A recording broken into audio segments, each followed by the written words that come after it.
E aí, pessoal? Sejam bem-vindos ao Contos para Dormir. Para o nosso passeio de hoje, eu sugiro o de sempre. Apague as luzes, coloque seus melhores fones de ouvido e se acomode da maneira mais confortável que você conseguir. Vamos sentir o pulso de Roma em seu estado mais puro. Relaxe e não se esqueça de se inscrever no canal e curtir o vídeo. A primeira coisa que você percebe não é a luz, é o som. Um som minúsculo, quase imperceptível, mas para você é como um trovão. Gota, pausa, gota. É um metrônomo da imperfeição, uma pequena afronta à sua própria existência. Você nem precisa abrir os olhos para saber de onde vem. A junta de chumbo no pequeno implúvio do seu átrio, aquele que coleta a água da chuva, deve ter cedido 1 milímetro.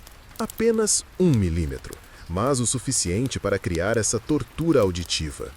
Gota, pausa, gota. Irônico, não? Você é Lúcio Servilho Plauto, um engenheiro sênior da Cura Aquarum, a Superintendência de Águas de Roma.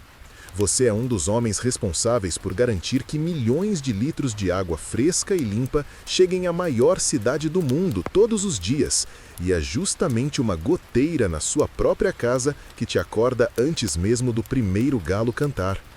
Você abre os olhos. A escuridão do seu quarto, ou cubículum, ainda é densa, quebrada apenas por uma fresta de luz azulada que entra por uma pequena janela alta, perto do teto. O ar está frio, com aquele cheiro característico de Roma antes do amanhecer.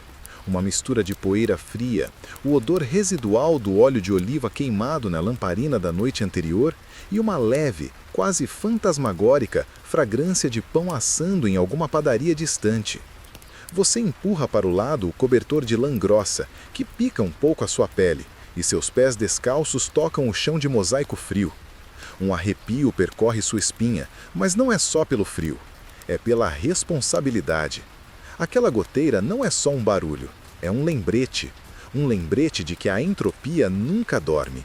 A ordem, a estrutura, a civilização, tudo isso é uma batalha constante contra o caos que quer, a todo custo, desmoronar, vazar, apodrecer.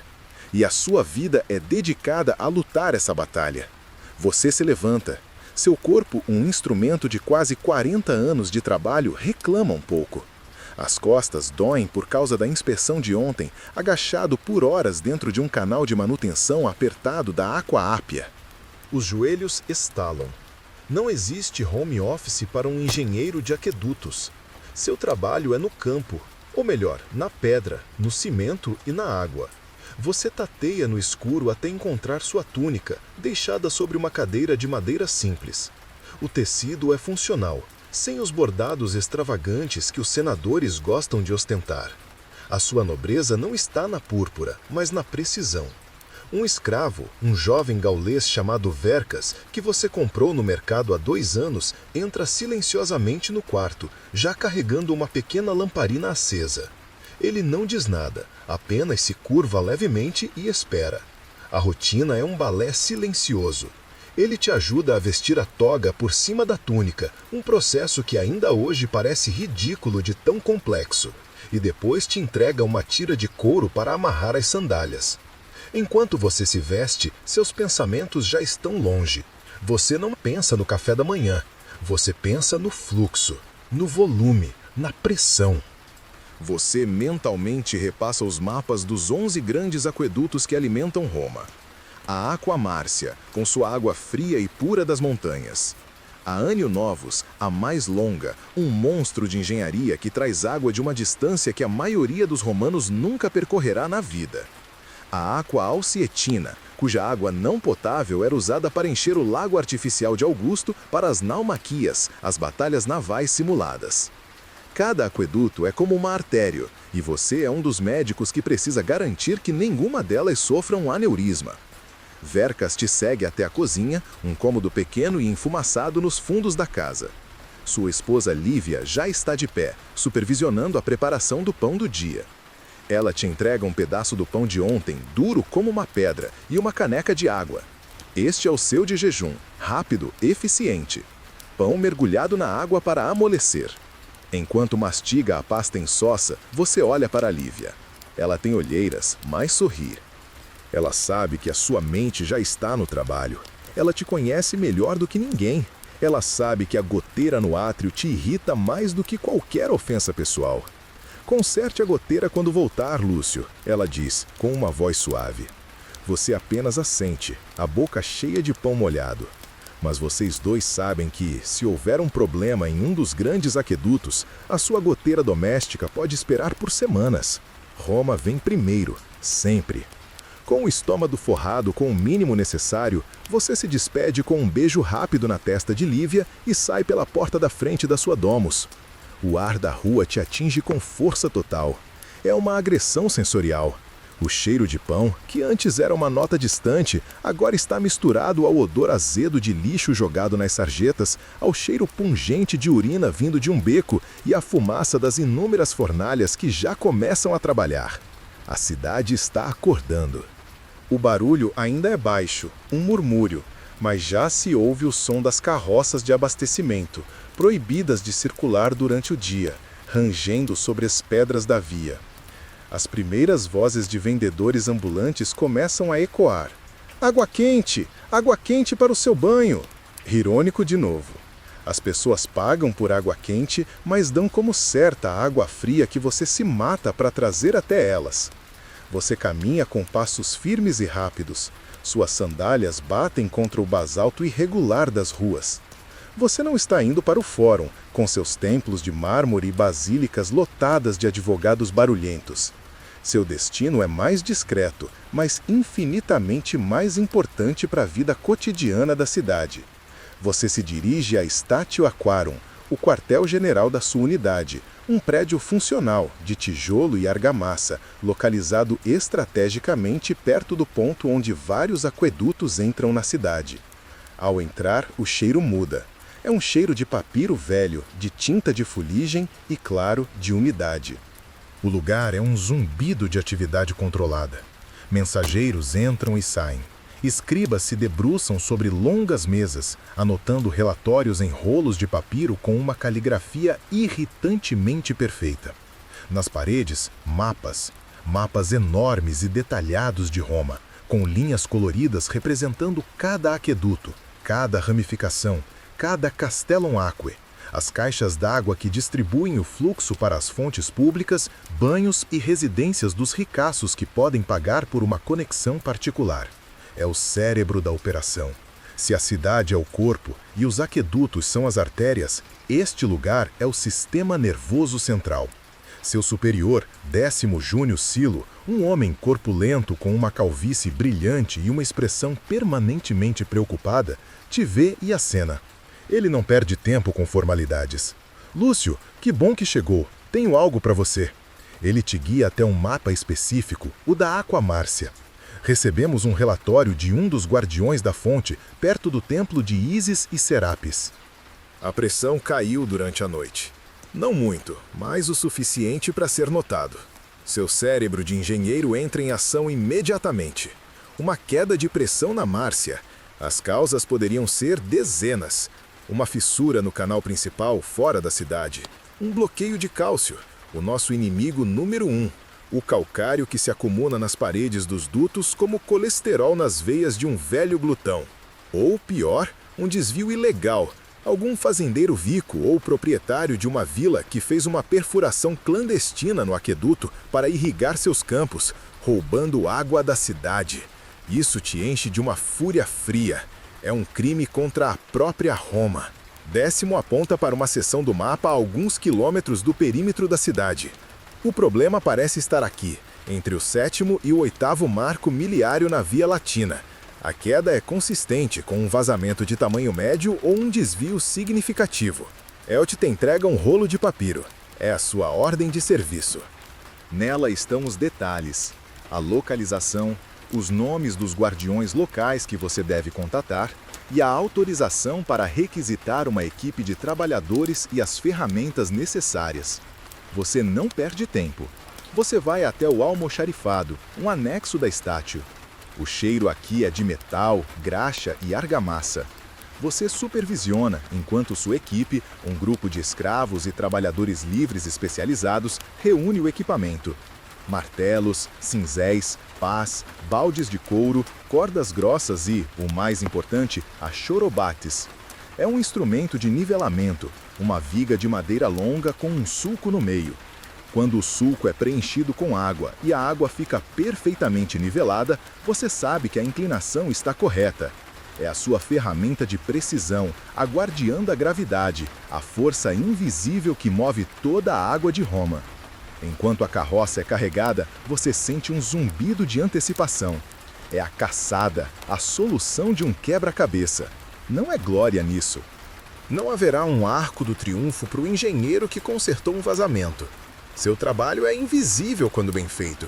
As pessoas só notam quando ele falha. Mas você não se importa.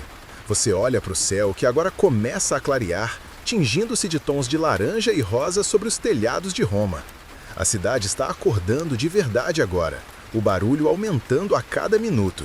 Milhões de pessoas prestes a começar seu dia, dependendo da água que você está prestes a proteger. Você sobe na carroça ao lado do condutor. A goteira na sua casa está esquecida. Agora você tem um vazamento muito maior para encontrar.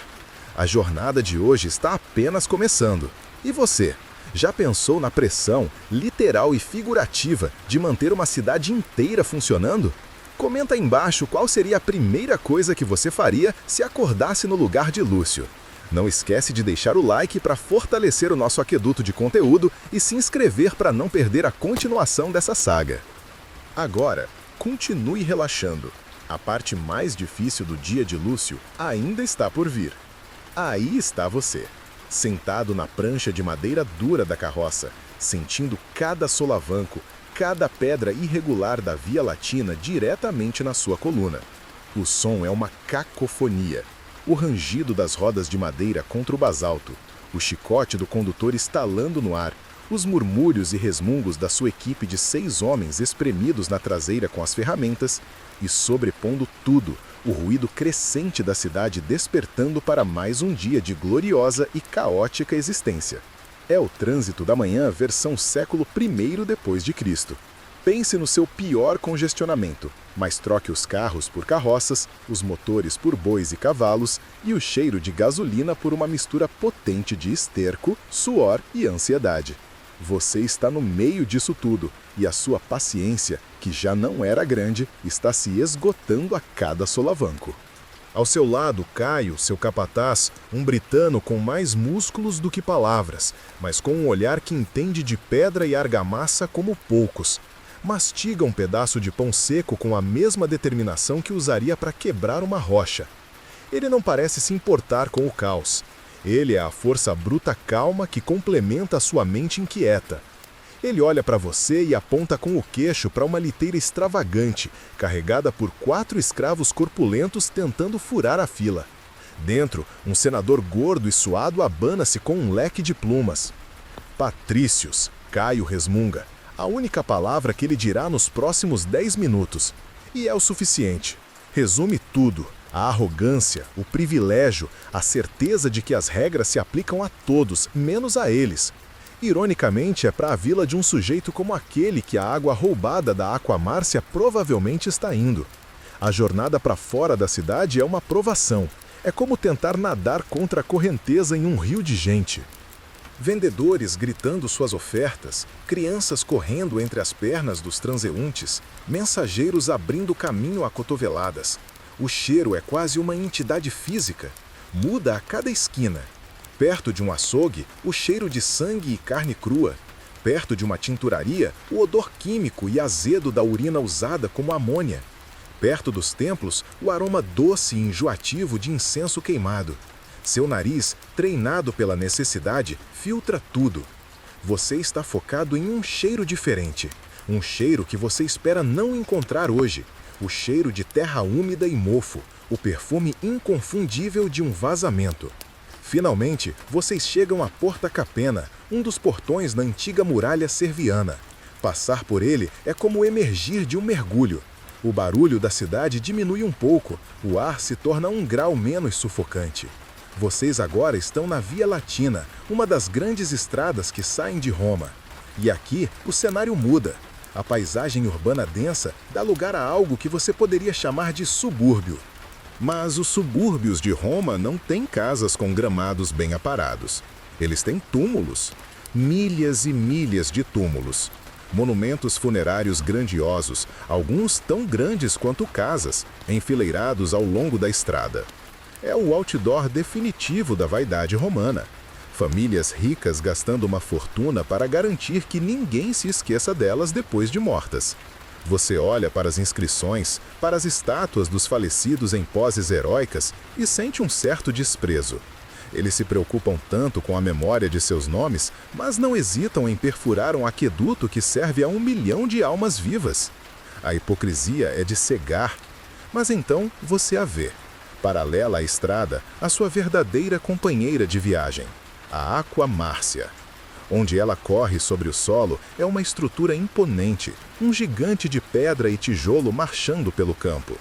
Os arcos, uma sucessão de pernas de pedra colossais, se estendem até onde a vista alcança. É uma demonstração de poder, uma declaração de que a vontade de Roma pode reescrever a paisagem, pode desafiar vales e colinas para levar vida à sua capital. Você sente um arrepio de orgulho profissional. Você faz parte disso. Você é um guardião dessa maravilha.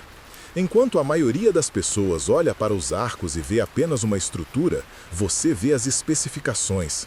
Você vê a inclinação precisa, a queda de apenas alguns centímetros a cada 100 metros, calculada para que a gravidade e somente a gravidade faça todo o trabalho.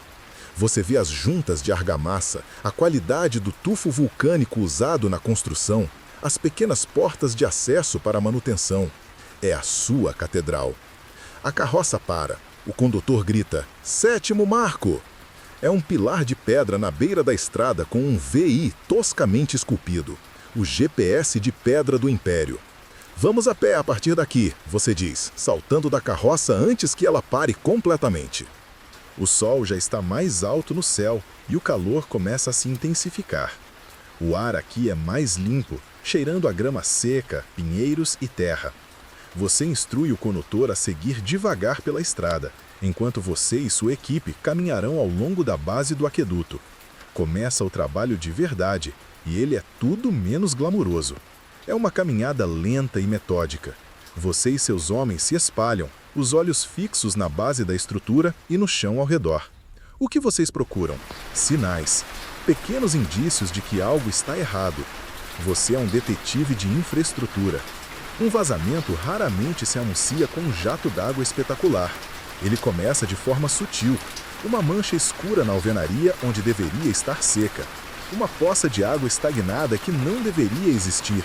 Um crescimento anormalmente viçoso de samambaias e musgo na base de um pilar, plantas que amam a umidade. Você caminha, os olhos semicerrados contra o sol, analisando cada centímetro. A cada 100 passos, você para, encosta o ouvido na pedra fria e escuta. Você tenta ouvir o som da água correndo dentro do canal, lá no alto.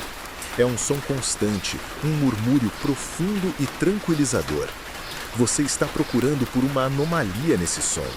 Um chiado, um gotejar, qualquer coisa que quebre a monotonia do fluxo.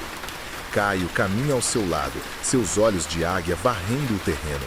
Os outros homens fazem o mesmo, cada um responsável por um trecho. É um trabalho tedioso. Passo, olha, para, escuta, repete.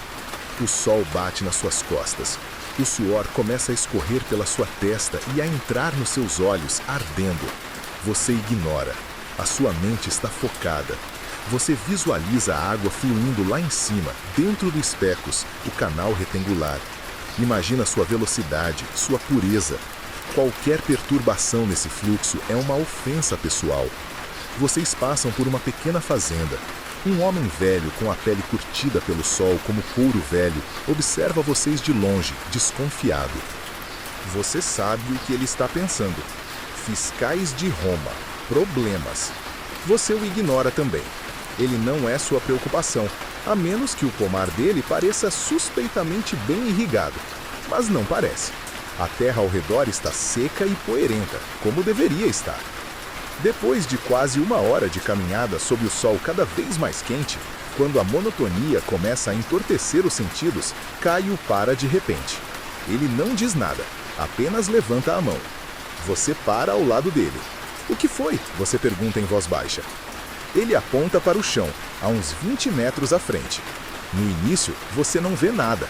Apenas a terra batida e a grama seca, típicas da campanha romana. Mas então você ajusta o foco. E você vê. Não é um vazamento, não é uma poça. É algo muito mais sutil e muito mais suspeito. Uma trilha. Uma trilha muito fraca, quase invisível, de grama amassada, que se afasta da base do aqueduto e desaparece em um pequeno bosque de oliveiras a uns 100 metros de distância. Não é uma trilha de animais. É reta demais e parece recente. Seu coração acelera um pouco. Isso é um sinal. Ladrões de água não são estúpidos. Eles não fariam um desvio óbvio.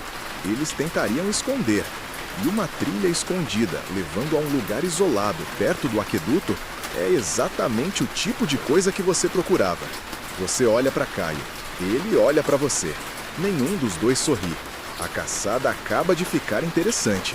Vocês encontraram o cheiro da presa. A parte fácil do dia terminou.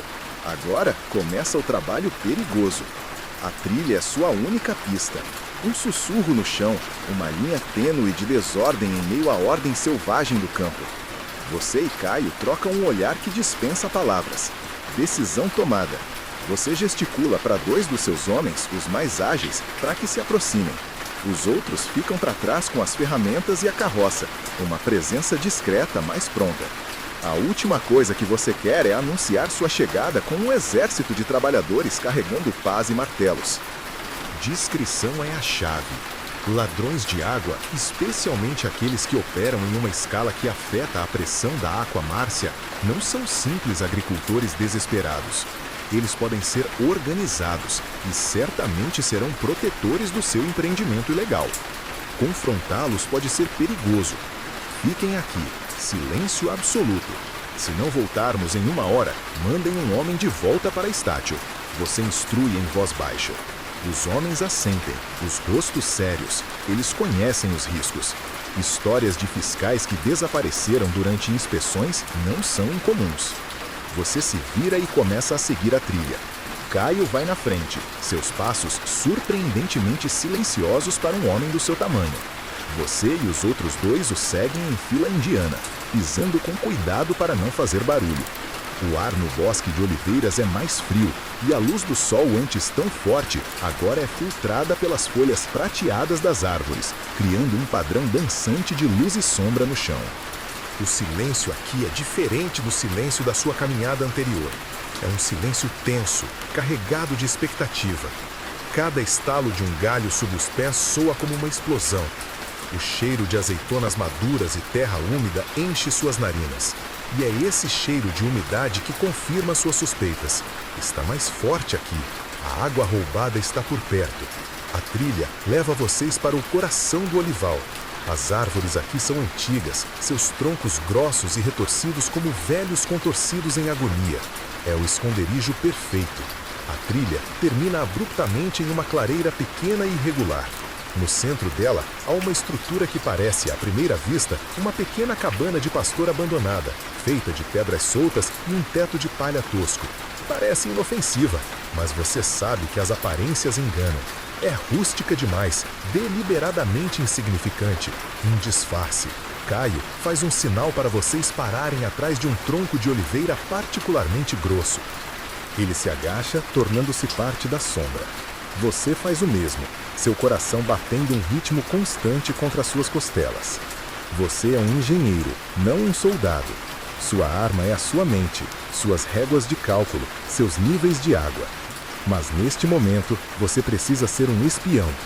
Você observa a cabana, seus sentidos em alerta máximo.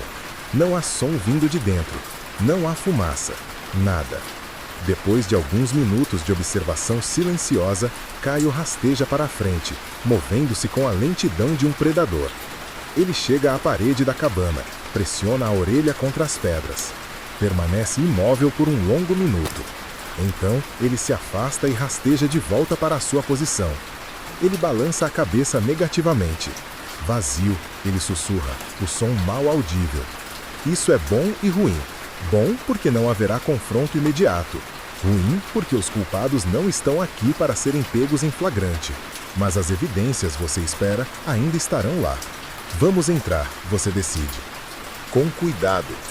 Vocês se aproximam da cabana.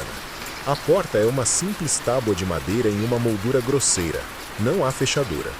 Caio a empurra lentamente. A dobradiça de couro range, um som agudo que faz você se encolher. O interior da cabana é escuro e cheira a mofo e terra molhada. Leva um momento para seus olhos se ajustarem. Não há móveis, apenas o chão de terra batida. Mas no centro do chão, algo está errado. Há um grande pedaço de lona grossa, coberto com terra e folhas secas para se misturar com o resto do piso. É um trabalho de camuflagem amador, mas eficaz para um olhar casual. Um dos seus homens puxa a lona, e ali está, a prova do crime. Um alçapão de madeira, com uma argola de ferro para puxar. Debaixo da cabana há um túnel, a fonte do cheiro de umidade. Caio abre o alçapão. Uma rajada de ar frio e úmido sobe do buraco escuro, trazendo consigo o som inconfundível de água corrente. Não o murmúrio suave e controlado do aqueduto, mas um som mais rápido, mais caótico, o som de água sendo desviada. Preciso de uma tocha, você diz. Um dos homens já está preparado. Ele tira de sua bolsa um feixe de trapos embebidos em óleo, amarrados a um bastão. Com uma pederneira, ele acende a tocha. A chama bruxuleante lança sombras dançantes e sinistras nas paredes da cabana e ilumina a entrada do túnel. Há uma escada de madeira tosca que desce para a escuridão. Eu vou primeiro, você afirma. Não é uma questão de bravura, mas de necessidade. Só você pode avaliar a extensão do dano e a engenhosidade do desvio. Caio, como sempre, não discute, mas você sabe que ele estará logo atrás de você, sua sombra protetora. Você entrega suas sandálias a um dos homens. Descer descalço lhe dará uma melhor aderência na escada escorregadia. Você pega a tocha e começa a descer. O ar fica mais frio e mais úmido a cada degrau. O som da água fica mais alto. O túnel não é longo. Talvez uns 10 metros para baixo e depois mais uns 20 na horizontal, em direção ao aqueduto. É um trabalho de escavação impressionante, claramente feito por pessoas que sabiam o que estavam fazendo. Não é obra de um agricultor desesperado. Isso exigiu planejamento, mão de obra e tempo. O túnel termina abruptamente e você vê. A visão te enche de uma mistura de raiva e, você tem que admitir, um respeito relutante pela audácia. Eles perfuraram a base do aqueduto, não a estrutura de suporte, mas o próprio canal de água e os pecos. Eles usaram cinzéis de precisão para criar um buraco quase perfeitamente circular na base do canal. No buraco, eles inseriram um cano de chumbo, um cálix, de um diâmetro ilegalmente grande, muito maior do que qualquer licença permitiria, mesmo para o mais rico dos senadores. O cano de chumbo passa pela parede do aqueduto e se projeta no túnel onde você está. A junção foi selada com argamassa de alta qualidade, um trabalho limpo, profissional. A água jorra do cano com uma força impressionante, caindo em um pequeno reservatório escavado na terra, antes de ser canalizada para outro cano que desaparece na escuridão, presumivelmente em direção a alguma vila de luxo ou um complexo agrícola. É uma sangria. Uma ferida aberta na artéria de Roma. Eles estão roubando milhares de litros de água por hora. Água pura e limpa da Aqua Márcia, que deveria estar indo para as fontes públicas da Subura, para os cidadãos comuns. Em vez disso, está aqui, alimentando a ganância de alguém. Você se aproxima para inspecionar o trabalho. A qualidade do selo é boa, boa demais. Isso não foi feito por amadores. Você toca a água. É gelada, exatamente como a água da Márcia deveria ser, pura e cristalina. Uma parte de você, a parte engenheira, admira a execução. A outra parte, a parte funcionário público, a parte cidadão romano, está furiosa. Isso é um ataque direto à autoridade do imperador e do Senado. É um crime contra o povo de Roma. Caio está ao seu lado, a tocha em sua mão iluminando a cena. Ele aponta para o cano de chumbo. Grande, ele diz. Muito grande. Sim, Caio. Você responde, a sua voz ecoando no túnel úmido. Grande demais. Você sabe o que precisa ser feito. Esse cano tem que ser removido. O buraco tem que ser selado. E os responsáveis têm que ser encontrados. Mas primeiro, o trabalho técnico. Você precisa medir o diâmetro exato do cano, documentar a localização, estimar o volume de água sendo desviado. Você tira uma pequena placa de cera e um estilete de sua bolsa. Mesmo na escuridão úmida de um túnel ilegal, o trabalho deve ser documentado. A burocracia romana não para nem diante do crime. Enquanto você anota os detalhes, houve um barulho vindo da superfície. Um som de vozes e passos apressados. Eles voltaram. Os ladrões de água voltaram para verificar sua operação. E vocês estão presos aqui embaixo, no túnel deles, com apenas uma saída. A situação acaba de passar de uma inspeção para uma armadilha. O som de vozes na superfície congela o sangue nas suas veias. Não são vozes casuais, são ásperas, urgentes e estão se aproximando da cabana. A única saída de vocês está prestes a ser bloqueada. Por um momento, o pânico ameaça tomar conta. Você é um burocrata, um técnico. Sua vida é feita de ângulos, medidas e argamassa, não de emboscadas em túneis escuros. Mas então, o seu treinamento, a sua disciplina assumem o controle. O pânico é um luxo que você não pode se permitir. Você se vira para Caio e seus 2 homens. O brilho da tocha ilumina seus rostos, tensos e alertas. Você não precisa dizer nada. O instinto de sobrevivência deles já foi ativado. Você apaga a tocha, mergulhando o túnel em uma escuridão quase absoluta, quebrada apenas por um retângulo de luz fraca vindo do alçapão aberto, lá em cima. A escuridão é agora sua aliada. O som da água desviada, que antes era a prova do crime, agora é sua camuflagem sonora, abafando qualquer ruído que vocês possam fazer. Lá em cima, o som das tábuas do alçapão sendo arrastadas ecoa pelo túnel. Eles estão abrindo a entrada. Você gesticula freneticamente para seus homens, empurrando-os para o canto mais escuro do pequeno reservatório, atrás da cascata de água que jorra do cano ilegal. A água gelada encharca suas túnicas instantaneamente, um choque brutal que ajuda a focar sua mente. Vocês se agacham na água lamacenta, as costas pressionadas contra a parede de terra fria e úmida. É uma posição miserável, mas é a única cobertura que vocês têm. Uma nova fonte de luz preenche a abertura do túnel, a luz de uma tocha, vinda de cima. Sombras longas e distorcidas dançam nas paredes. Você ouve o rangido da escada de madeira, enquanto alguém começa a descer. Apenas uma pessoa pelo som. O coração bate forte no seu peito, um tambor abafado pela água corrente. Você prende a respiração.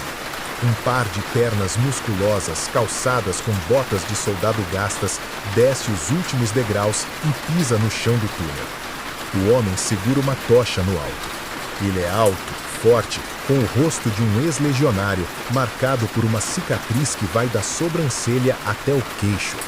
Ele não parece um engenheiro, parece um capanga. Ele olha ao redor, seus olhos varrendo o túnel. A luz da tocha passa a centímetros de onde vocês estão escondidos, mas a cascata de água cria um véu de spray e reflexos que distorce a visão. Para ele, vocês são apenas uma sombra mais escura dentro da escuridão. O homem parece satisfeito. Ele se aproxima do cano, coloca a mão sobre o fluxo de água, como você mesmo fez minutos atrás. Ele parece estar verificando a pressão. Ele resmunga algo para si mesmo, um som gutural de aprovação. Então, ele se vira e olha diretamente para a escuridão na direção do segundo cano, aquele que leva a água roubada para seu destino final. Ele parece estar preocupado com algo naquela direção. Ele dá alguns passos, afastando-se de vocês e da escada. É a sua chance, a única chance. Você olha para Caio. Seus olhos se encontram na penumbra. Você não precisa de um plano elaborado. O plano é simples, brutal e rápido. Você assente uma única vez. Caio se move. Ele não faz barulho. Ele é uma pantera saindo da água. Em 2 passos largos e silenciosos, ele cruza o espaço que o separa do capanga. O homem ouve algo no último segundo. Ele começa a se virar, uma expressão de surpresa se formando em seu rosto. Tarde demais. A mão de Caio, grande como um presunto, envolve a boca e o nariz do homem, abafando qualquer grito. O outro braço de Caio circula o peito do homem, levantando-o do chão como se fosse uma boneca de pano. O capanga se debate, seus braços e pernas se agitando descontroladamente. A tocha cai de sua mão e aterrissa na água com um chiado, mergulhando o túnel na escuridão novamente, exceto pela luz distante da entrada. Seus outros 2 homens saltam para ajudar, segurando as pernas do homem que se debatia. Você fica paralisado por um segundo, assistindo a essa violência primal e eficiente. Então, seu cérebro de engenheiro entra em ação. Acorda, você sibila. Um dos seus homens entende imediatamente. Ele tateia na bolsa que trouxe consigo e tira um rolo de corda. Em segundos, eles amordaçam e amarram o homem, que agora está inconsciente ou sufocado pela mão de Caio. O silêncio volta a reinar no túnel, quebrado apenas pelo som da água e pela sua própria respiração ofegante. A adrenalina está cantando em suas veias. Vocês neutralizaram um, mas e os outros? Quantos estão lá em cima? Caio, você sussurra, a voz trêmula. Fique aqui com ele. Se ele acordar, faça o que for preciso. Eu vou subir. Preciso ver. Caio apenas assente, seus olhos fixos na entrada do túnel. Ele arrasta o corpo do homem para o mesmo canto escuro onde vocês estavam escondidos. Você respira fundo, tentando acalmar o coração. Você não é um guerreiro, mas neste momento, a segurança de seus homens e o sucesso da sua missão dependem da sua coragem. Você começa a subir a escada, um degrau de cada vez, o mais silenciosamente que pode. A madeira úmida parece ranger a cada movimento. Cada som é uma tortura. Ao chegar ao topo, você para, com a cabeça logo abaixo do nível do chão da cabana. Você escuta as vozes. Há pelo menos 2 pessoas lá fora.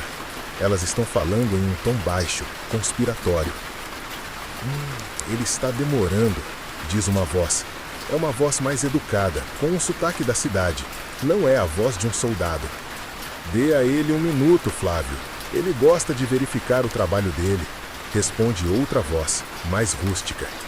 Desde que o pagamento continue chegando, deixe o cão fazer seu trabalho. Flávio. O nome ecoa em sua mente. Um nome comum, mas você o conhece.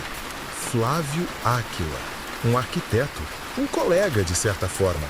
Um homem conhecido em Roma por projetar vilas luxuosas para a nova elite rica, os comerciantes e libertos que fizeram fortuna e agora queriam imitar os patrícios. Um homem ambicioso, conhecido por cortar custos e usar materiais de qualidade duvidosa. Faz todo sentido. Ele projeta as vilas e, para valorizá-las, oferece um luxo que nem o imperador tem. Água corrente ilimitada e gratuita, direto da melhor fonte de Roma. Ele não é apenas um ladrão de água, ele está vendendo um serviço premium baseado em um crime. A audácia é de tirar o fôlego. Você espia por uma fresta entre as tábuas do alçapão. Você pode vê-los. Flávio, um homem pequeno e magro, vestido com uma toga de boa qualidade, mas suja de terra na barra.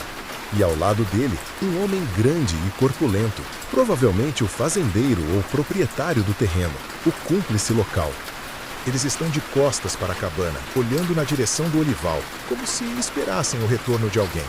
Você desce alguns degraus, de volta à escuridão, sua mente girando. Você tem as provas, você tem um prisioneiro, e você tem os nomes, ou pelo menos um nome importante. O objetivo da sua missão de inspeção foi cumprido, e muito mais. Agora, o objetivo é sair daqui vivo para poder fazer o relatório. Você desce de volta ao túnel. Caio e os outros olham para você, esperando. São 2 lá em cima, você sussurra. Um deles é o arquiteto Flávio Áquila. O reconhecimento passa pelo rosto de Caio. Ele também conhece o nome. Flávio é conhecido nos círculos de construção de Roma. E agora? Pergunta um dos seus homens, a voz cheia de tensão. Você olha ao redor do túnel, para o cano jorrando água, para o homem amarrado no canto. para os rostos de sua pequena equipe, confiando em você. A decisão é sua. Vocês poderiam tentar uma emboscada, lutar para sair. Mas eles podem estar armados e podem ser mais numerosos do que os dois que você viu. Ou vocês podem usar a própria engenharia deles contra eles. Seu olhar cai sobre o segundo cano. O cano de escoamento, que leva água para a vila de luxo. É um cano de terracota, de grande diâmetro, embutido na parede de terra do túnel. Para onde ele leva? Provavelmente para um reservatório na propriedade vizinha. E se é um cano de escoamento, ele deve ter pontos de acesso para limpeza e manutenção. Deve haver uma saída. É um risco enorme. O cano pode ser longo, pode ter bloqueios, pode não levar a lugar nenhum. Mas é um risco melhor do que uma luta na qual vocês estão em desvantagem. Vamos por ali, você diz, apontando para o cano de escoamento. Um dos seus homens olha para o cano escuro e úmido com horror. Lúcio, nós não cabemos aí. Não o cano inteiro, você explica, sua mente de engenheiro trabalhando febremente. Eles não seriam estúpidos de construir um cano de 1 quilômetro sem acesso. Deve haver um poço de inspeção em algum lugar, um respirador. Vamos seguir o cano pela terra. A água que vaza dele deve ter amolecido o solo. Vamos cavar. É a nossa única chance. Você não espera por uma resposta. Você vai até a parede de terra por onde o cano de terracota desaparece. Você bate nela com o punho. O som é oco. A terra está úmida, quase lamacenta. Peguem as ferramentas que trouxeram. Vamos abrir nosso próprio caminho. É um plano desesperado, nascido da necessidade. Trocar a armadilha de um túnel pela incerteza de outro, mas é um plano. E ter um plano, qualquer plano, é melhor do que esperar na escuridão para ser descoberto. O trabalho de um engenheiro de aquedutos, você reflete ironicamente, às vezes envolve um pouco de demolição não autorizada. A tensão do momento se dissipa, substituída pela urgência do trabalho. Seus homens, felizes por terem uma tarefa, começam a cavar a terra úmida ao redor do cano com as mãos e com as pequenas ferramentas que tinham. É um trabalho sujo, claustrofóbico, mas é um trabalho que pode levar vocês à liberdade. O trabalho começa e é um inferno em miniatura. A escuridão é quase total, quebrada apenas pela réstia de luz que ainda entra pela escada distante, uma lembrança constante da ameaça lá em cima. O ar é pesado, denso com o cheiro de terra molhada, mofo e o suor dos homens. O espaço é apertado. Vocês estão agachados, de joelhos na lama fria, cavando com uma urgência desesperada. Suas ferramentas são inadequadas para a tarefa. Um par de pequenos cinzéis e um martelo de mão projetados para reparos delicados em argamassa, não para escavar um túnel. A maior parte do trabalho é feita com as próprias mãos. Você cava ao lado de seus homens. A distinção entre engenheiro e operário se dissolve na lama. Suas unhas se quebram, seus dedos ficam em carne viva contra a terra áspera e as pedras escondidas. A lama gruda em seu cabelo, em suas roupas, em sua pele. É um batismo de sujeira e medo. O som é um contraponto estranho. O barulho frenético e abafado de suas escavações e o som constante e indiferente da água jorrando do cano ilegal atrás de vocês, o motor pulsante dessa crise. Cada punhado de terra que você arranca da parede parece insignificante. O progresso é dolorosamente lento. O plano, que pareceu tão engenhoso em sua mente, agora parece uma loucura. E se o cano de terracota se estender por centenas de metros sem nenhuma abertura? E se ele desabar sobre vocês? O pensamento é um calafrio que percorre sua espinha, mais frio que a água em suas botas. Mas você o afasta. O desespero é um abismo e você não pode se dar ao luxo de olhar para baixo. Ao seu lado, Caio trabalha com uma eficiência bestial. Seus braços enormes arrancam pedaços de terra e pedra que levariam 2 homens para mover. Ele não reclama, não fala. Ele apenas trabalha.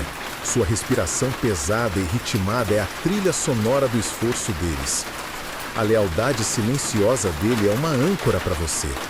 Se Caio acredita que isso pode ser feito, então talvez não seja impossível. O tempo perde o sentido.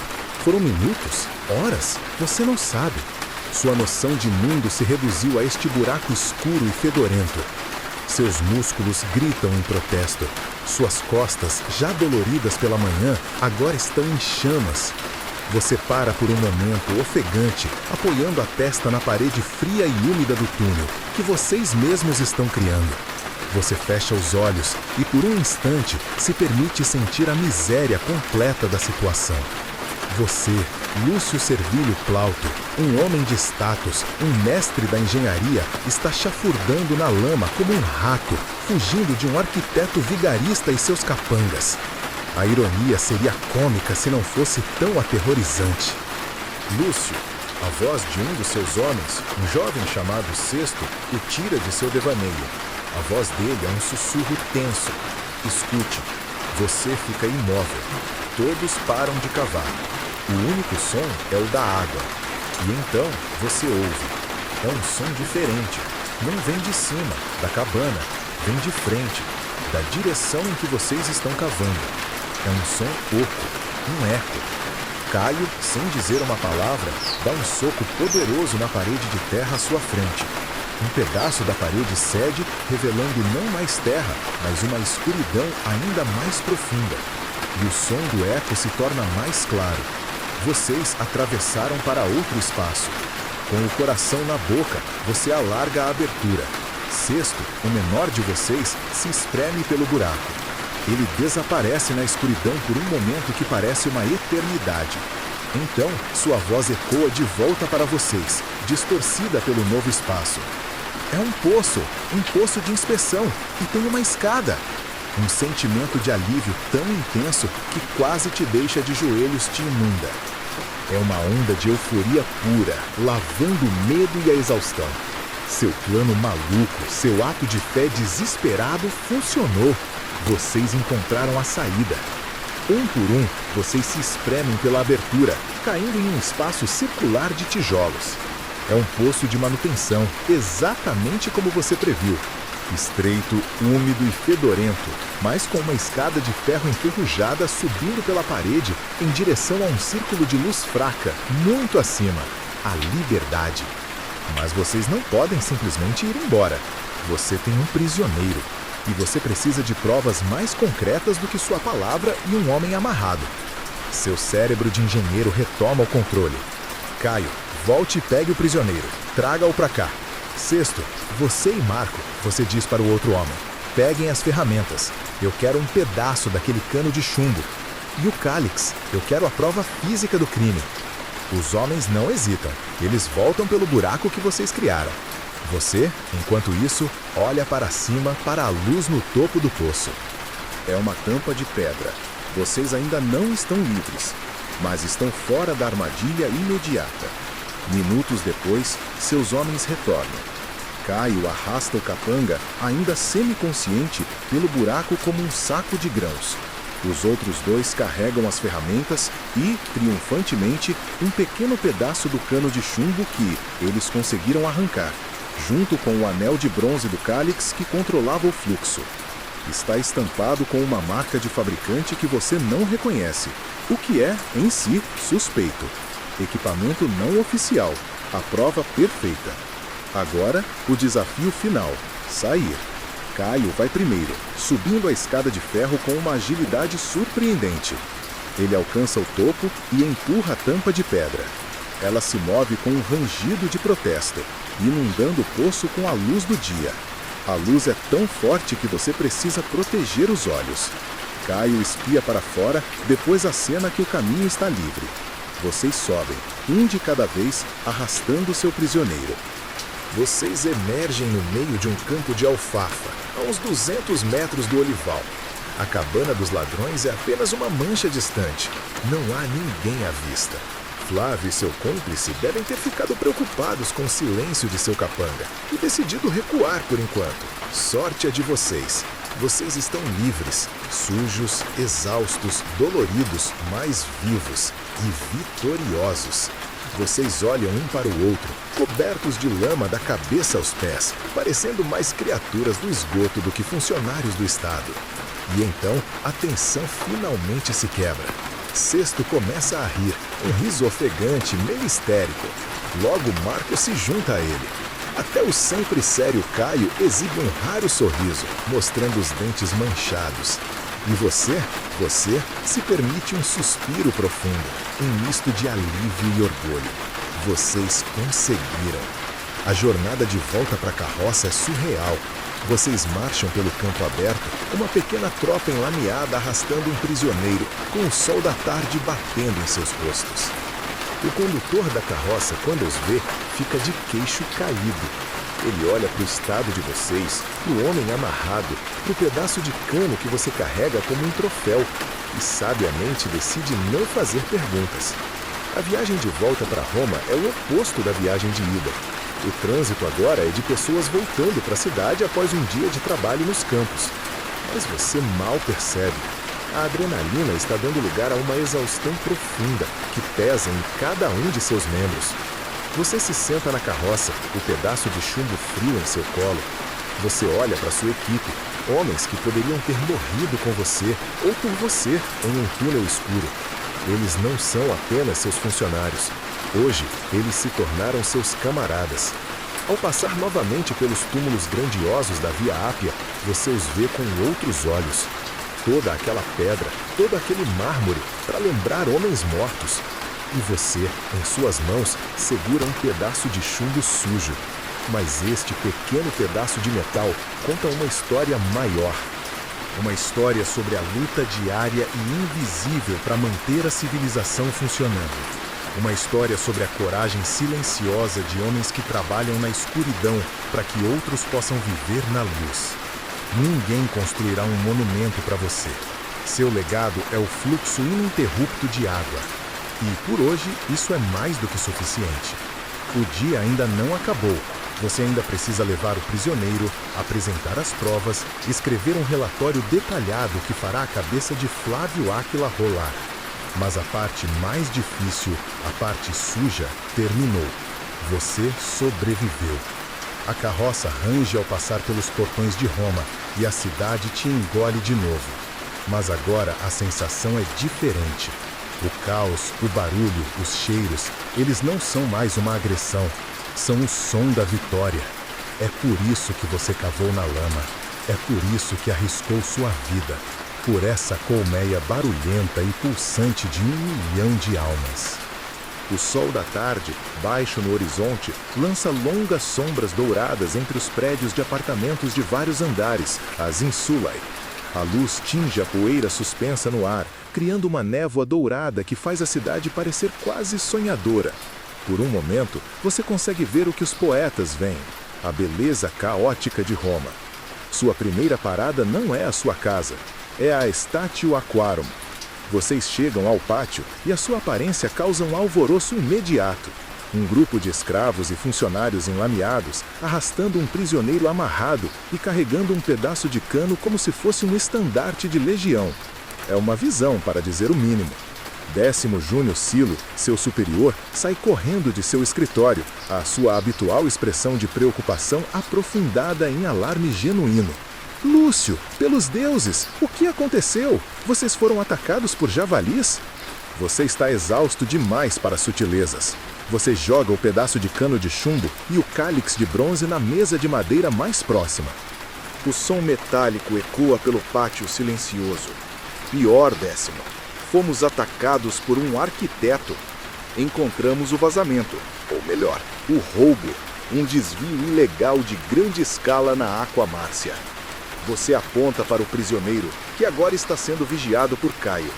Este é um dos homens deles, e o cérebro por trás de tudo é ninguém menos que Flávio Áquila. O nome paira no ar. 10º assobia, um som baixo de surpresa e consternação. Flávio Áquila é um nome conhecido, um homem com conexões. Isso não será um simples caso de processo e punição. Haverá política envolvida, subornos, ameaças. Isso é uma acusação séria, Lúcio. Eu tenho provas, você diz, batendo no cano, e um relatório que vou ditar agora mesmo. As próximas horas são um borrão de burocracia e procedimento. Você entrega o prisioneiro aos guardas da Estácio, que o levarão para uma cela para interrogatório.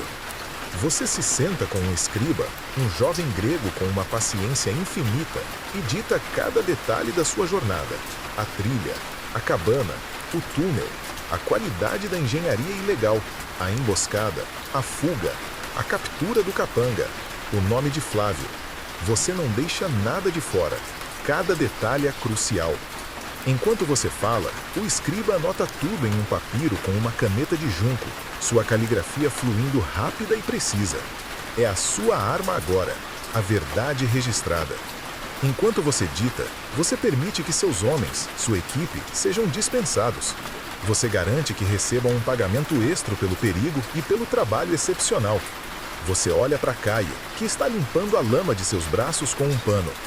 Bom trabalho hoje, Caio, você diz. Ele apenas assente, mas em seus olhos você vê um brilho de respeito mútuo, que vale mais do que qualquer elogio formal. Eles são a espinha dorsal invisível de Roma, os homens que se sujam para que a cidade permaneça limpa. Quando o relatório está finalmente completo, selado e entregue a 10º, a noite já caiu sobre Roma. A exaustão que você vinha mantendo à distância agora te atinge com a força de um martelo. Cada músculo do seu corpo dói. Você se despede de 10º, que lhe garante que o assunto será levado às mais altas autoridades pela manhã. Vá para casa, Lúcio. Tome um banho. Você merece. O conselho dele é o melhor que você ouviu o dia todo. Você caminha pelas ruas de Roma à noite. A cidade se transforma. As lojas estão fechadas, suas portas de madeira trancadas. As ruas, antes apinhadas de gente, agora estão mais vazias, mas não desertas. A noite tem sua própria população. Patrulhas de vigias noturnos, os vigiles, passam com suas tochas, suas armaduras leves tilintando. Bêbados tropeçam para fora de tavernas barulhentas, cantando canções obscenas. O som distante de música e risadas vem de jantares nas casas dos ricos. O cheiro da cidade muda também. O cheiro de jasmim de jardins escondidos se mistura com o cheiro de comida sendo cozida e o odor onipresente dos esgotos. Você não está indo para casa ainda. Você tem uma última parada a fazer. Você se dirige para um dos grandes banhos públicos, as termas. Não as mais luxuosas, como as de Agripa, frequentadas pela elite, mas um balneário mais modesto, frequentado por cidadãos comuns. Você precisa se limpar, não apenas da lama do dia, mas da tensão, do medo. Você paga a pequena taxa de entrada, um quadrante, a menor moeda de cobre. O atendente olha para o seu estado lastimável, mas não diz nada. Ele já viu de tudo. Você entra no apoditérium, o vestiário. O lugar é barulhento e cheio de vapor. Homens de todas as idades e classes sociais estão ali, conversando, rindo, fazendo negócios. Você se despeje, deixando suas roupas sujas em um nicho na parede, e entra na sequência de salas que compõem o ritual do banho romano. Primeiro, uma parada rápida na palestra, o pátio de exercícios. Não para se exercitar, mas apenas para sentir o calor do ambiente e se aclimatar. Depois, você entra no tepidarium, a sala morna. O calor úmido começa a soltar seus músculos tensos. O ar é espesso com o cheiro de óleo e suor. Você se senta em um banco de mármore quente, fecha os olhos e apenas respira. O som constante de água e as vozes abafadas ao seu redor são como uma canção de minar. Aqui, no calor e no anonimato da multidão, você é apenas mais um corpo cansado, não o engenheiro Lúcio Servilho Plauto. Depois de um tempo, você se move para o caudário, a sala quente. O calor aqui é intenso, quase sufocante. O vapor é tão denso que você mal consegue ver a outra extremidade da sala. Você mergulha em uma piscina de água quente. A sensação é de puro êxtase. A água quente penetra em seus músculos doloridos, dissolvendo os nós de tensão um por um. Você sente a sujeira, o suor e o medo do dia se desprendendo de você, flutuando para longe. Você pega um estrígio, uma lâmina de metal curva, e raspa o óleo e a sujeira de sua pele, um ritual de purificação que é tanto físico quanto mental. Finalmente, a última etapa. Você se arrasta para fora da sala quente e, com um grito abafado, mergulha na piscina do Frigidarium, a sala fria. O choque da água gelada é brutal, mas revigorante. Ele fecha seus poros, desperta seus sentidos e lava os últimos vestígios de cansaço. Quando você emerge da água fria, você se sente renascido, limpo, renovado. Você volta para o vestiário, seca-se com uma toalha de linho e veste uma túnica limpa que você sempre deixa guardada em uma bolsa com o atendente do balneário para emergências como esta. Você se sente um novo homem. O peso do mundo, ou pelo menos o peso de um túnel ilegal, foi tirado de seus ombros. Agora sim, agora você pode ir para casa. A caminhada de volta é mais leve. Seus passos são mais firmes. A dor em seus músculos foi substituída por uma agradável sensação de cansaço satisfeito. Ao se aproximar de sua domus, você vê uma luz acesa na janela. Lívia está esperando por você. O que você acha desse ritual? Se livrar da sujeira do dia, não apenas fisicamente, mas mentalmente? É algo que todos nós tentamos fazer, de uma forma ou de outra. Um banho quente, uma xícara de chá, um momento de silêncio. Lúcio encontrou o seu nas termas de Roma. E você? Qual é o seu frigidário? Pense nisso enquanto você se afunda mais em seu travesseiro. A jornada está quase no fim. A paz está próxima. Continue relaxando. A noite romana é calma e profunda. Ao abrir a porta pesada de madeira de sua casa, o silêncio te envolve. É um silêncio bem-vindo, um bálsamo depois do tumulto do dia e do barulho das termas. O átrio está escuro, exceto por uma única lamparina de óleo deixada acesa sobre uma pequena mesa de bronze, sua chama projetando sombras longas e suaves que dançam nas paredes pintadas com cenas da mitologia. O ar aqui dentro é familiar e reconfortante. Cheira a pão, a óleo de oliva e ao perfume sutil das flores que Lívia mantém em um vaso. Cheira a alar. E então você ouve gota, pausa, gota, a goteira. A pequena imperfeição que te acordou nesta manhã, que agora parece pertencer a outra vida. Você sorria para si mesmo na penumbra. Depois de enfrentar ladrões de água, túneis clandestinos e a burocracia romana, uma simples goteira parece quase uma amiga. Um problema pequeno, controlável. Um lembrete de que a ordem, mesmo em sua própria casa, precisa de manutenção constante. Lívia aparece na passagem que leva aos aposentos dos fundos, segurando sua própria lamparina. A luz ilumina seu rosto e você vê a preocupação em seus olhos se transformar em alívio. Ela não faz perguntas sobre o seu estado quando você saiu de manhã. Ela não pergunta por que você está chegando tão tarde. Ela apenas olha para você, para sua túnica limpa, para o cansaço em seu rosto e entende. Você parece exausto, Lúcio, ela diz, sua voz suave. Deixei um pouco de ensopado de lentilhas e pão para você na cozinha. A menção de comida quente faz seu estômago roncar. Você percebe que não come nada substancial desde o pedaço de pão duro da manhã. O banho te limpou, mas te deixou faminto. Obrigado, minha querida, você responde, e o som da sua própria voz soa rouco e cansado aos seus ouvidos. Você a segue até a cozinha. O pequeno cômodo está aquecido pelo calor residual do fogão. Uma tigela de barro fumegante espera por você na mesa. Você se senta pesadamente em um banco de madeira e Lívia coloca um pedaço de pão fresco e uma taça de vinho diluído com água ao seu lado.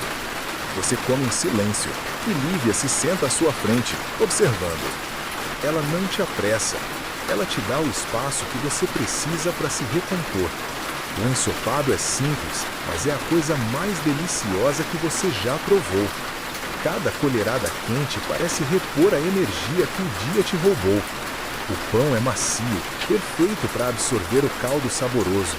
O vinho é refrescante. É uma refeição que nutre não apenas o corpo, mas a alma. É o sabor da normalidade, da segurança, do amor. É o antídoto perfeito para a sujeira e o perigo que você enfrentou. Enquanto você come, você finalmente começa a relaxar de verdade. A tensão que permaneceu em seus ombros, mesmo depois do banho, começa a se dissipar. Você olha para Lívia, para a calma em seu rosto. Ela é sua rocha. Enquanto você está lá fora, lutando batalhas invisíveis para manter as artérias de Roma fluindo, ela está aqui, mantendo o coração de sua própria vida batendo. Foi um dia difícil? Ela pergunta finalmente, quando você empurra a tigela vazia para o lado. Você suspira. Você não faz ideia. E então, você conta a ela. Você conta sobre a queda de pressão na Aquamárcia, a trilha suspeita, a cabana disfarçada. Você descreve o túnel escuro e úmido, a visão do cano ilegal sangrando a água da cidade. Você fala sobre a emboscada, o confronto silencioso, a captura do capanga. Você descreve a sensação de estar preso, a decisão desesperada de cavar seu próprio caminho para a liberdade. Você fala sobre Flávio L'Aquila, sobre a ganância e a arrogância que o levaram a cometer tal crime. Lívia escuta pacientemente, seus olhos nunca deixando os seus. Ela não te interrompe. Ela absorve sua história, entendendo não apenas os fatos, mas o peso emocional por trás deles. Ela entende o medo que você não admite, o orgulho que você mal demonstra. Quando você termina, o silêncio paira entre vocês por um momento. Você fez a coisa certa, Lúcio, ela diz simplesmente. Você é um bom homem. As palavras dela, tão simples, tão sinceras, te atingem mais fundo do que qualquer elogio de seu superior ou qualquer decreto do Senado.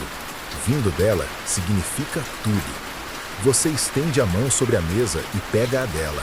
A pele dela é quente e macia contra a sua, que ainda está áspera e arranhada pela terra. O contraste é um lembrete de dois mundos, um mundo perigoso e caótico em que você trabalha e um mundo seguro e ordenado que ela cria para você aqui. Agora chega de trabalho, ela diz, se levantando. Você precisa dormir. A goteira pode esperar até amanhã. Não, você diz, se levantando também, sentindo uma onda de energia renovada. Não pode. Eu não vou ser derrotado por uma gota d'água na minha própria casa. Lívia sorri, balançando a cabeça. Ela conhece sua teimosia. Ela conhece sua necessidade de consertar as coisas, de restaurar a ordem. Não importa quão grande ou pequena seja a desordem. Você pega uma escada de mão guardada em um canto e a posiciona sob o implúvio no átrio. Lívia segura a lamparina no alto para iluminar seu trabalho. Você sobe os degraus. A goteira vem de uma junta de chumbo que conecta dois segmentos da calha de terracota. A solda, com o tempo e a exposição aos elementos, desenvolveu uma fissura minúscula. É um trabalho de reparo simples. Você desce, pega suas ferramentas, um pequeno maçarido a óleo, uma barra de chumbo e um raspador. Você sobe novamente. Com o raspador, você limpa a área ao redor da fissura. Então, com o maçarico, você aquece a junta e a pequena barra de chumbo até que o metal derreta, preenchendo a rachadura. Você alisa a solda derretida com uma ferramenta de metal, garantindo que ela se funda perfeitamente com a antiga. É um trabalho de precisão, de cuidado. É uma miniatura do que você faz em grande escala nos aquedutos. Quando você termina, o silêncio é absoluto. O som da goteira desapareceu. Um pequeno ato de reparo, mas a satisfação que ele traz é imensa. Você restaurou a ordem. Você silenciou o caos. Você desce da escada. Lívia está sorrindo para você. Agora sim, ela diz. Agora a casa está em paz. E o seu engenheiro também, você responde, sentindo um cansaço profundo e satisfatório se instalar em seus ossos. Vocês caminham juntos para o cubículo. O quarto está fresco e escuro. Você se deita na cama e o colchão recheado de palha, que normalmente parece um pouco desconfortável, hoje parece a cama mais luxuosa do mundo. Lívia apaga a lamparina, mergulhando o quarto na escuridão total. Ela se deita ao seu lado e o calor de seu corpo é reconfortante. O dia começou com uma irritação, uma pequena falha no sistema, e está terminando com a resolução, não apenas daquela pequena falha, mas de uma falha muito maior, que ameaçava o bem-estar de milhares de pessoas. Você fecha os olhos. Não há mais som de goteiras. Não há mais vozes na escuridão. Apenas o silêncio pacífico da noite e a respiração suave de sua esposa ao seu lado. O trabalho está feito. A ordem foi restaurada. Agora, finalmente, você pode descansar. O sono não vem como um ladrão na noite, mas como uma maré lenta e inexorável. Você não mergulha nele, você se entrega, flutuando na fronteira entre a consciência e o esquecimento. Seu corpo, pesado de exaustão, afunda no colchão de palha, mas sua mente, ainda vibrando com os ecos do dia, se recusa a se aquietar completamente. É nesse estado crepuscular, nesse limbo onírico, que as imagens começam a fluir. Não são pesadelos, não são sonhos coerentes. São fragmentos, impressões sensoriais desligadas da lógica, mas profundamente enraizadas na sua experiência. Você vê a água, sempre a água. Ela não é mais apenas um elemento, é uma entidade, uma força com personalidade. Você vê a água pura e gelada da Aqua Márcia correndo em seu canal escuro e retangular, uma serpente de vida serpenteando por quilômetros de pedra e argamassa.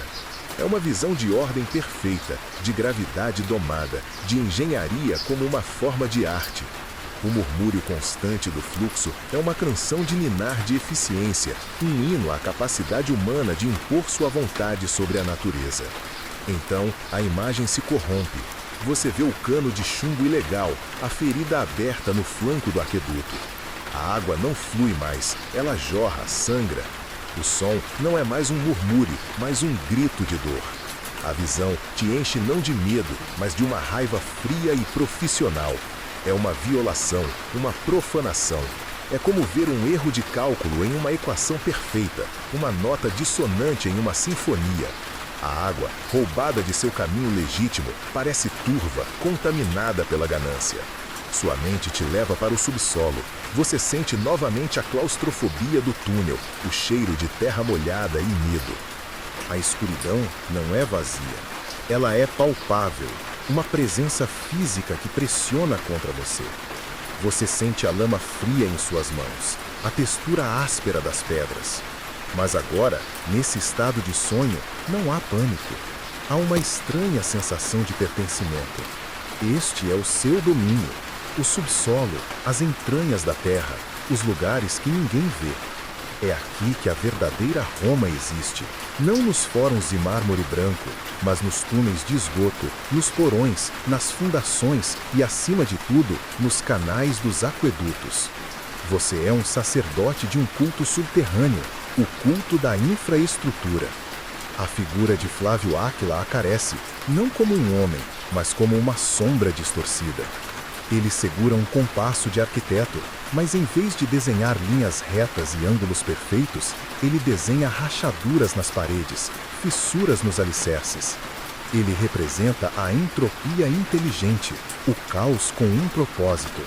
Ele não é apenas um ladrão, ele é a antítese de tudo o que você representa. Você constrói para durar, para servir ao bem comum. Ele desvia e corrompe para o ganho privado. A batalha entre vocês não foi apenas uma escaramuça em um olival. Foi uma batalha filosófica, travada na lama e na escuridão. As faces de seus homens flutuam em sua visão. O rosto estoico de Caio, os olhos alertas de Sexto, a determinação de Marco. Eles não são apenas funcionários, são extensões de sua própria vontade. Suas mãos foram suas mãos, sua força foi sua força. No sonho, eles se movem em perfeita sincronia, uma máquina humana de reparo e restauração. Você sente uma onda de gratidão por eles, uma conexão que transcende a hierarquia de mestre e servo, de engenheiro e operário. Vocês eram uma unidade, um organismo único, lutando contra a doença da corrupção. E então, a imagem mais poderosa de todas. Você se vê, não como Lúcio Servilho Plauto, o indivíduo, mas como um elo em uma corrente. Uma corrente que se estende para o passado e para o futuro. Você vê os rostos dos engenheiros que vieram antes de você. Ápio Cláudio Cego, o censor visionário que construiu o primeiro aqueduto, a Aqua Ápia, séculos atrás. Marco Agripa, o amigo de Augusto que revolucionou o sistema de águas de Roma. Você vê gerações de homens como você. Homens que dedicaram suas vidas a essa tarefa invisível e eterna. Eles te passam suas ferramentas, seus conhecimentos, suas responsabilidades. A Chorobates, o nível de água, passa de mão em mão através dos séculos, um bastão em uma corrida de revezamento sem fim. E você olha para o futuro. Você vê rostos que ainda não existem, engenheiros de um futuro que você não consegue imaginar. Eles usarão ferramentas estranhas, falarão de maneiras que você não entende, mas seus olhos terão a mesma expressão, a mesma concentração, a mesma preocupação, com a pressão, com a inclinação, com a integridade da estrutura. Eles estarão lutando a mesma batalha, contra o vazamento, o bloqueio, o desgaste do tempo. A sua vida, o seu dia de trabalho, não é apenas um evento isolado. É uma contribuição para algo muito, muito maior. Algo que sobreviverá a você, a Flávio, ao próprio imperador. O fluxo deve continuar. Essa percepção não é grandiosa ou egoísta, é humilhante. Ela te coloca em seu devido lugar. Você é um servo da água, um servo de Roma. Sua identidade se dissolve nessa corrente de propósito. A goteira em sua casa, o grande roubo na Aqua Márcia, são apenas manifestações diferentes do mesmo desafio eterno. Manter a ordem contra o caos, manter a estrutura contra a decadência.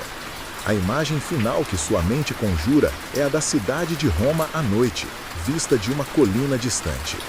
Você a vê não como uma coleção de edifícios, mas como um organismo vivo. Os aquedutos são as artérias, bombeando a água vital. As estradas são o sistema nervoso, transmitindo informações e bens. E as pessoas, 1 milhão de luzes bruxuleantes em suas casas e apartamentos, são as células individuais, cada uma com suas próprias vidas, seus próprios sonhos, seus próprios medos. Todas elas, de alguma forma, dependem de você. Elas não sabem seu nome, elas nunca saberão o que você fez hoje. Mas elas tomarão banho amanhã, beberão de uma fonte, cozinharão suas refeições, porque você e seus homens rastejaram na lama e enfrentaram o perigo. A satisfação que essa imagem traz é profunda, tranquila e completamente anônima. É a paz de um trabalho bem feito, não para a glória, mas para a função. Não para o reconhecimento, mas para a necessidade. É a recompensa silenciosa do engenheiro.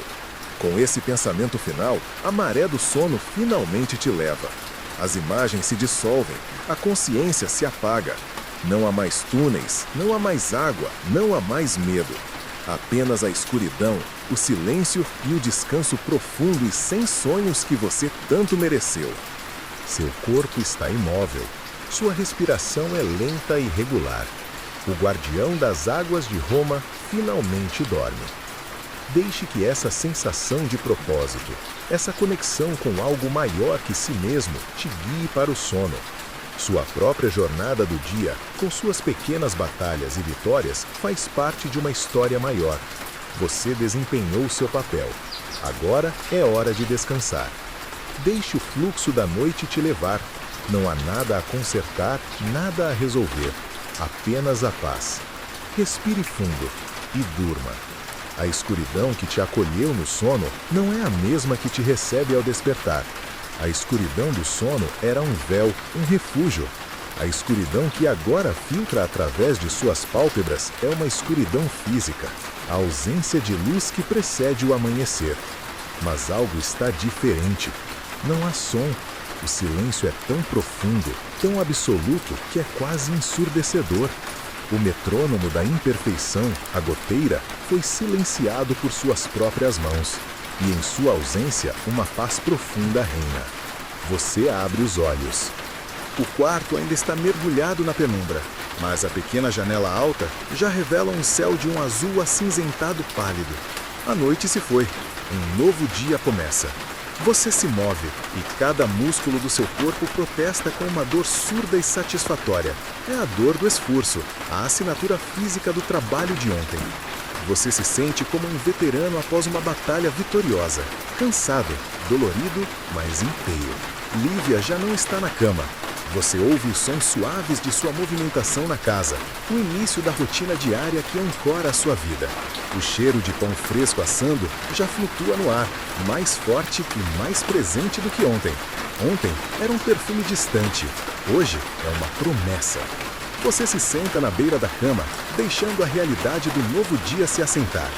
Ontem foi real, a lama, o medo, a fuga, Flávio Áquila, o relatório. Tudo aconteceu, mas hoje o sol vai nascer de novo, a cidade vai acordar.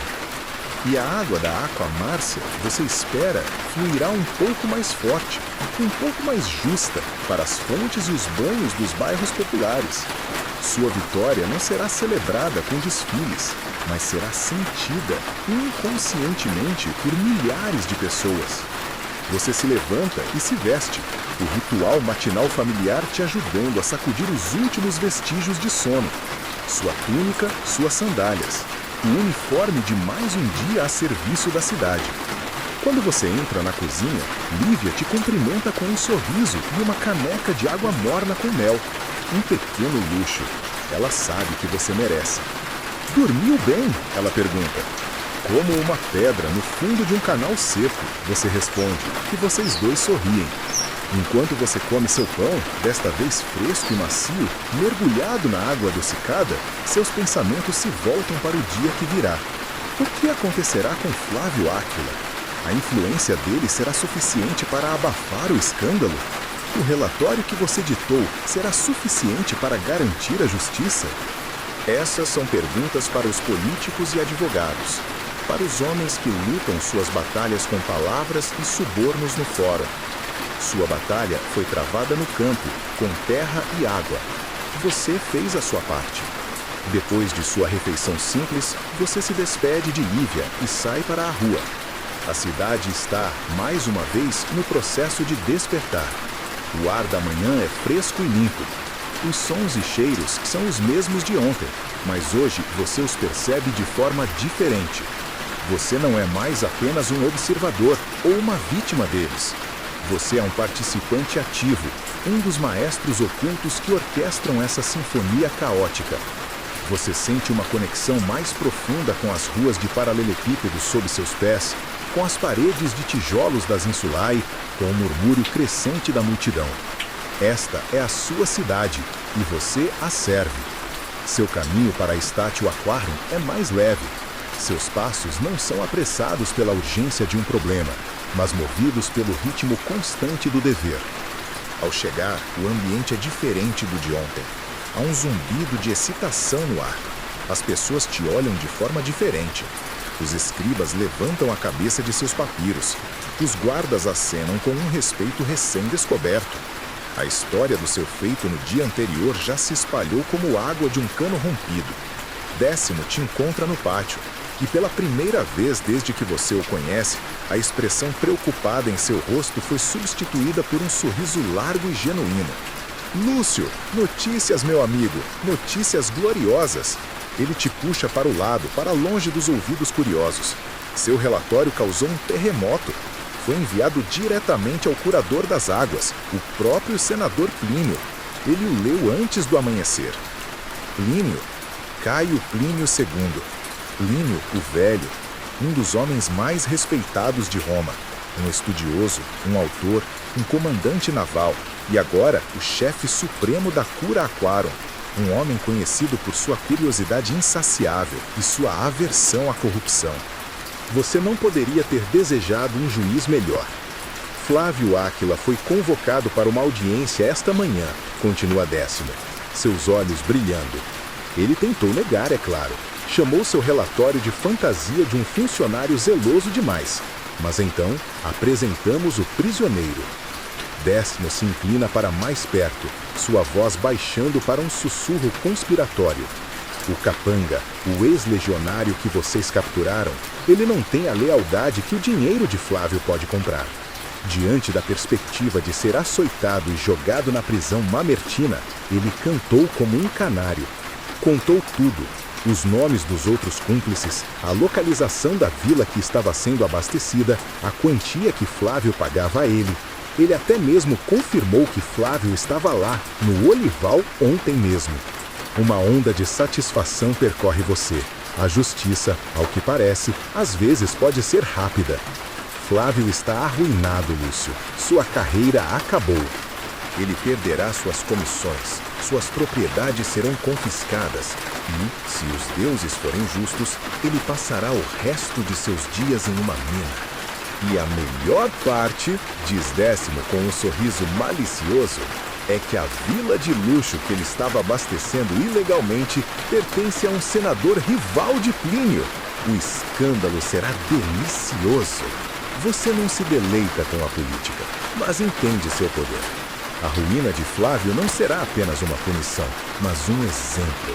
Uma mensagem clara para qualquer outro arquiteto, fazendeiro ou patrício que pense em sangrar os aquedutos de Roma. Por um tempo, pelo menos, eles pensarão 2 vezes.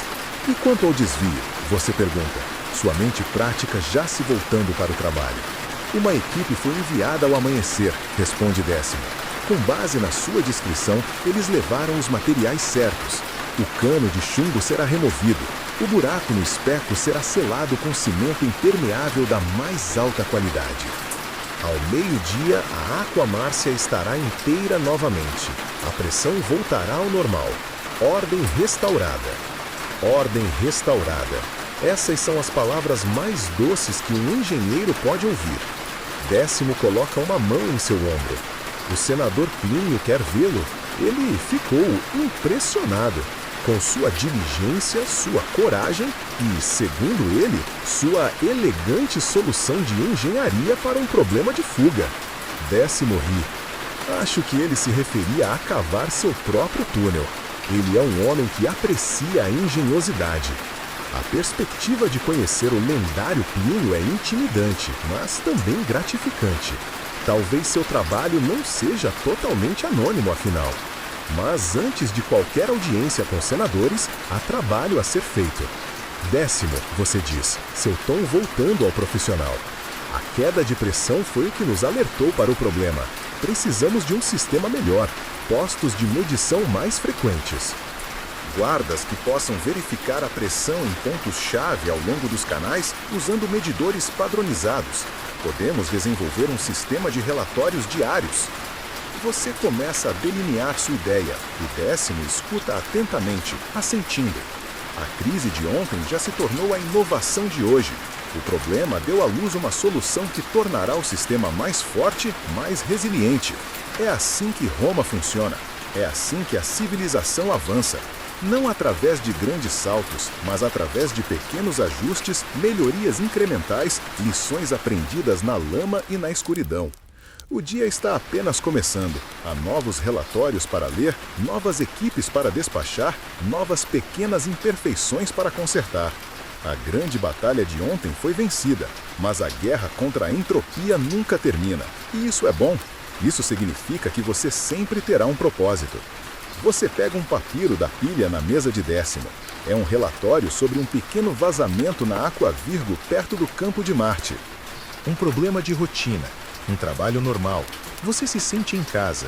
Os anos passam, não como uma inundação, mas como o fluxo constante e paciente da água em um aqueduto.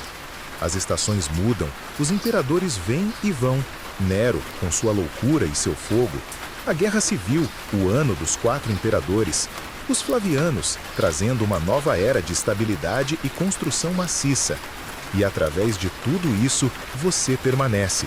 Lúcio Servilio Plauto, agora um homem de cabelos grisalhos e rosto marcado não por batalhas, mas por incontáveis dias sobre o sol e noites debruçados sobre mapas e cálculos. Você se tornou o que Décimo Júnior Silo foi para você, um engenheiro sênior, uma rocha de conhecimento e experiência dentro da cura aquário. O incidente com Flávio Áquila tornou-se uma lenda nos corredores da Estácio, uma história contada aos jovens engenheiros para lhes ensinar sobre vigilância, coragem e a importância de sempre ter uma rota de fuga alternativa. Seu sistema de medição de pressão foi implementado e se tornou um procedimento padrão, salvando a cidade de inúmeros desvios e vazamentos antes que se tornassem crises. Sua carreira não foi espetacular no sentido que o mundo valoriza. Você nunca liderou uma legião, nunca proferiu um discurso inflamado no Senado, mas sua influência é sentida em cada fonte pública que jorra água fresca, em cada banho público que oferece alívio aos cidadãos, em cada gota d'água que sustenta a vida da maior cidade do mundo.